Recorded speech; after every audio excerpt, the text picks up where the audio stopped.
¿Qué tienen en común un decreto firmado durante la dictadura militar de 1977 y las 84 empresas que hoy controlan el veneno que derramamos sobre nuestros campos?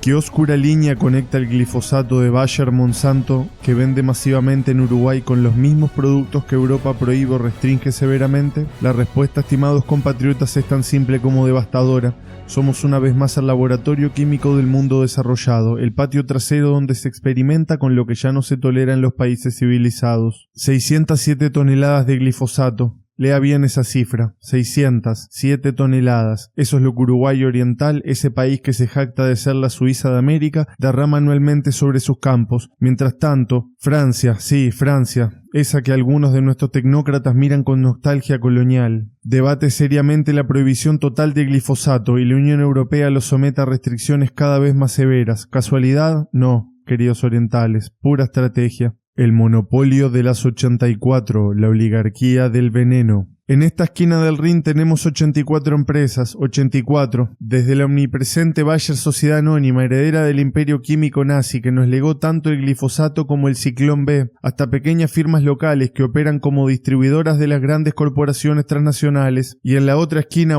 en la otra esquina no hay nadie, porque el Estado uruguayo, ese que en teoría nos protege, abdica sistemáticamente su responsabilidad regulatoria. Pero ¿sabe usted qué es verdaderamente lo más perverso de este sistema? Que funciona con la bendición de un marco jurídico forjado en plena dictadura. Sí, escuchó bien, el decreto 149.977, promulgado el 15 de marzo de ese año aciago, no solo sobrevivió a la democracia, se fortaleció con ella. Como esos virus que mutan y se adaptan, la legislación agrotóxica uruguaya evolucionó para servir mejor a sus verdaderos amos, las corporaciones químicas transnacionales. Imaginen por un momento esta paradoja del desarrollo, mientras Europa, esa misma Europa que inventó estos químicos, los prohíbe, restringe y somete a evaluaciones científicas cada vez más rigurosas, nosotros los abrazamos con el fervor del converso. Es la inversión perfecta de la colonización, ya no nos mandan soldados ni cañoneras, nos mandan glifosato, 2,4-D, mancozeb y carbofurán, y nosotros, obsecuentes, los recibimos como si fueran la comunión de la modernidad agrícola. La genealogía del veneno, de Monsanto a Bayer. Pero hay que entender la historia para comprender el presente. En 2018 Bayer adquirió a Monsanto por la módica suma de $63.000 millones. ¿Por qué? Porque Monsanto ya era tóxica, perdón por la redundancia, no solo química, sino también jurídicamente. Las demandas por cáncer relacionado con el glifosato se acumulaban en los tribunales estadounidenses como hojas en otoño. Entonces Bayer, con la astucia del capitalismo tardío, decidió fagotizar a su competidor y diluir el riesgo legal. ¿Y dónde terminaron esos productos que ya no podían venderse libremente en Estados Unidos y Europa? Aquí, por supuesto, en el Uruguay bendito, donde un decreto de la dictadura militar sigue regulando. Sí, es que a eso se le puede llamar regular, la importancia masiva de los agrotóxicos. Porque seamos claros, señores, cuando hablamos de regulación en Uruguay hablamos de una comedia trágica. El mismo Estado que dice protegernos es el que autoriza, registra y hasta incentiva fiscalmente el uso de químicos que otras naciones desarrolladas consideran inaceptables. Es el síndrome del país periférico, siempre un paso atrás, siempre subsidiar, siempre dispuesto a aceptar lo que los países centrales descartan. Los nombres del horror, un bestiario químico. Porque los números no mienten, pero tampoco cuentan toda la historia. Detrás de cada tonelada de agrotóxico hay un nombre, hay una fórmula química, una patente corporativa y fundamentalmente un impacto sobre la salud humana y ambiental que las autoridades uruguayas prefieren ignorar. Tiamectosan, 73 toneladas anuales de un neonicotinoide que Europa ha prohibido por su impacto devastador sobre las abejas, pero aquí, en el país que se jacta de su miel, seguimos usándolo como si las colmenas fueran un daño colateral aceptable del progreso agrícola. Carbaril, otras 73 toneladas de un insecticida que causa inhibición severa, acetilcolinesterasa, traducido en criollo, te fríe el sistema nervioso, y aquí está clasificado como posible carcinógeno humano, pero tranquilos que las autoridades del MGAP nos aseguran que todo está bajo control. Carbuforán, 12 toneladas de una sustancia tan letal que está prohibida en buena parte del mundo civilizado, 12 toneladas de una sustancia que causa toxicidad aguda extrema y que es una de las sustancias más letales en uso agrícola. Pero claro, nosotros somos especiales, nosotros tenemos la receta mágica para usar veneno sin envenenarnos. La ironía europea, cuando los inventores prohíben sus criaturas. Y aquí viene la ironía suprema, esa que duele como bofetada en rostro de patriota. Europa, la misma Europa que inventó estos químicos durante 2 guerras mundiales, porque no nos olvidemos, muchos pesticidas derivan de investigaciones sobre armas químicas, hoy los prohíbe o restringe severamente.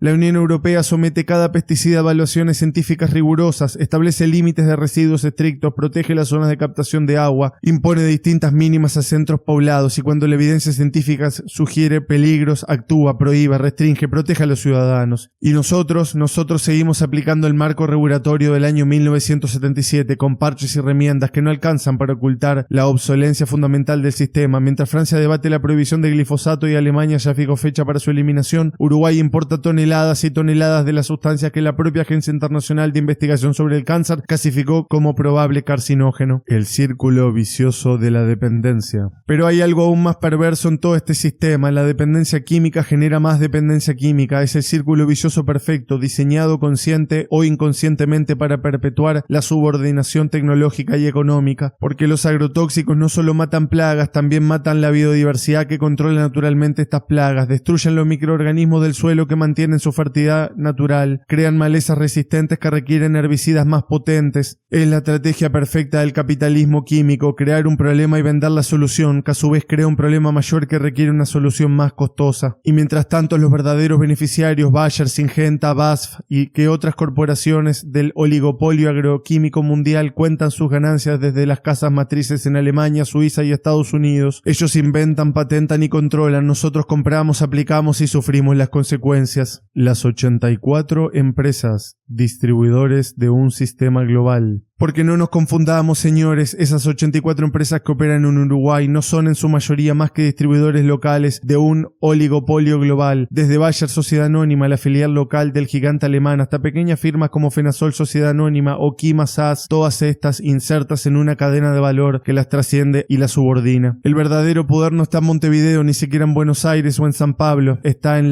Leverkusen, sede de Bayer, en Basilea, sede de Syngenta, en Ludwigshafen, sede de BASF. Son esas matrices las que deciden qué productos desarrollar, dónde venderlos y a qué precio. Las filiales locales no son más que terminales de una red global de distribución química. Y esa es quizás la dimensión más inquietante de todo este asunto, la pérdida absoluta de soberanía en un área tan estratégica como la producción de alimentos. Dependemos de corporaciones extranjeras para decidir qué comemos, cómo lo producimos y qué riesgo asumimos en el proceso. El Estado ausente, regulación sin regulador. Pero lo más grave de todo no son las corporaciones. Ellas, al fin y al cabo, hacen lo que cualquier corporación haría, maximizar ganancias. Lo más grave es la abdicación del Estado uruguayo en su función regulatoria fundamental, porque cuando uno lee el decreto 149.977 y sus múltiples modificaciones, encuentra una constante: la discrecionalidad técnica sin criterios claros, la confianza ciega en la autorregulación corporativa y la ausencia total de participación ciudadana en las decisiones que afectan la salud pública y el medio ambiente. A juicio de las autoridades técnicas, dice el decreto una y otra vez, pero ¿qué autoridades? ¿Con qué criterios? ¿Bajo qué presiones? ¿Con qué independencia respecto a las mismas corporaciones que buscan registrar sus productos? Es el triunfo de la tecnocracia neoliberal, despolitizar decisiones eminentemente políticas, presentándolas como meros asuntos técnicos, como si la decisión de permitir o que prohibir un agrotóxico fuera una cuestión científica neutral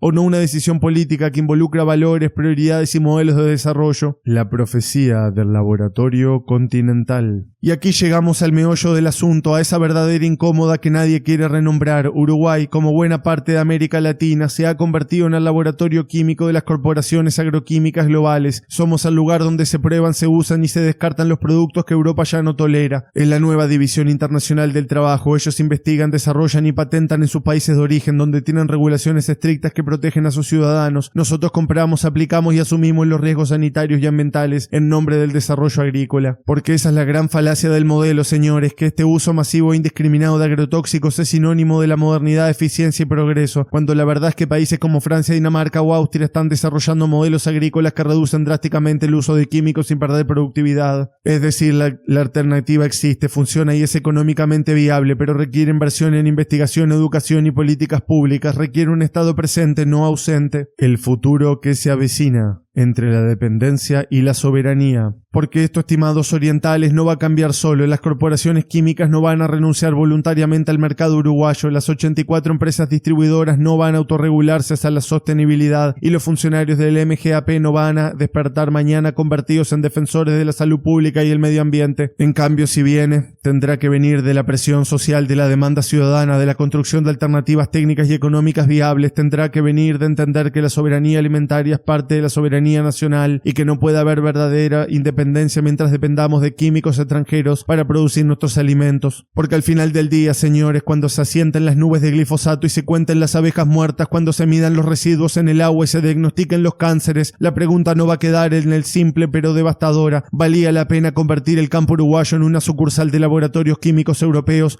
La respuesta, me temo, ya la conocemos, pero todavía estamos a tiempo de cambiarla.